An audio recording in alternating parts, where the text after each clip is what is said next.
right, moving on to lick number 24. This is a whole new world now, where we're going to start learning that we can take a lot of the ideas that we're playing and we can start doing what's called chord chasing. That's what I refer to it as. And basically what you're doing is you're taking a lick and you're playing it over various chords, okay?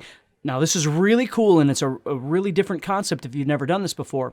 But if you think about your 12-bar blues, you're playing an A chord and a D chord and an E chord, right? That's how you're making your 12-bar blues, is off of those three chords. Well, one thing that's really, really neat that you can start thinking about is the fact that all of these licks, all of these ideas that we're learning can be played in A minor pentatonic the entire time like we've been doing, right? Okay? But here's the twist, is in this lick number 24, we could start moving with the chords. So when we're on A playing blues, we're here playing the blues. We're doing whatever licks we want to do.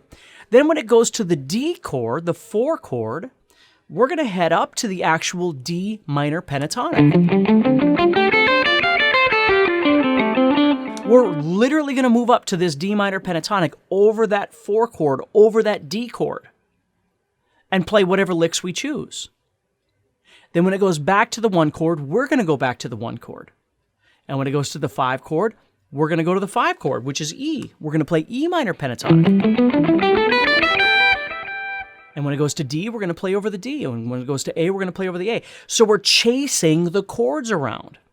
Now, I'm showing you just one lick here, which is based off lick number 20, okay? I'm just going like this. So I'm just keeping this steady rhythm, and it's a little fast, I know, but I want you to try that. And you're going... You know, if you'd rather do the old rhythm, or something like that, you can do that too, whatever's comfortable for you. Okay, but what's happening is when it moves to the 4 chord, I'm taking this lick, and I'm moving up to 12 and 10. And when it moves back to the 1 chord, I'm moving back to 7 and 5. When it moves to the E chord, I'm moving up to 14 and 12. I'm literally changing keys. Over the D chord, I'm going to D minor pentatonic. Over the E chord, I'm going to E minor pentatonic. Over the A chord, I'm going to A minor pentatonic. Now, I'm going to play just a little bit to show you the bigger picture of what's happening here. So this is kind of a little bonus thing here, so you can start thinking about this, because all these licks that you've learned, any of these licks are transferable in this new idea, okay? But I'm just going to play a little bit, and when it's on A, I'm going to play an A minor pentatonic. I'm not going to do anything fast, anything like that. When it goes to the 4 chord, I'm going to move to D and show you what this sounds like. It's pretty cool, so watch this.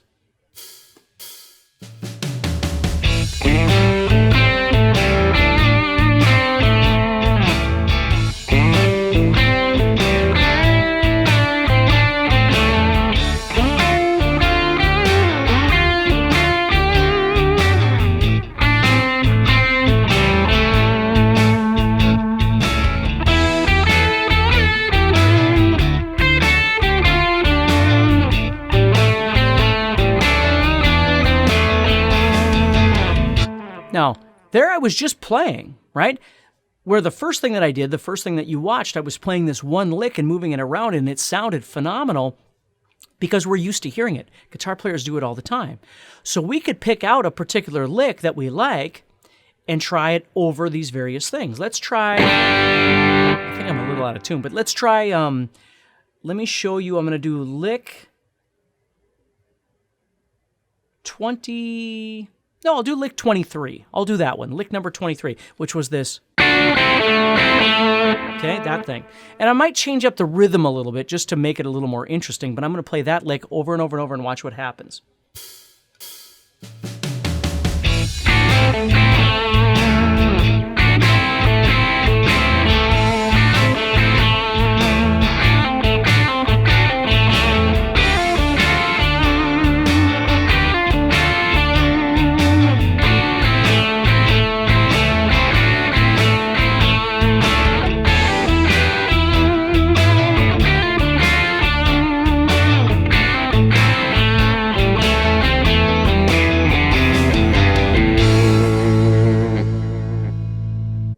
So hopefully, right now you're watching this going, Oh, wow. So that opens up a whole new thing that I could do.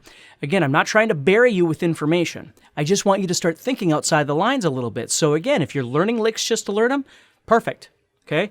But if you're going into that next level where you're thinking, how can I do this and make it into something that makes sense to me? You could take these licks now and start learning how to move them around, following the 1 and the 4 and the 5. And of course, that requires you to know your 12-bar blues, which there is a bonus section for if you need to know that.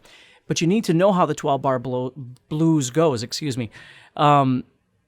you need to know when the 4 chord's coming. You need to know when the 1 chord is coming. You need to know when the 5 chord is coming, because you're going to shift relative to those. And what it does for the ear, for your listener, is it sounds fresh. It's something a little bit different. Instead of always just being the same notes over and over and over, it gives you something fairly easy visually, because you're just taking this same scale and you're playing it up here over D, and then you're playing it over E. Okay? And again, if you don't know your notes, there's a bonus that talks about that too, to try and help you with that. But just something to open your mind a little bit and start thinking.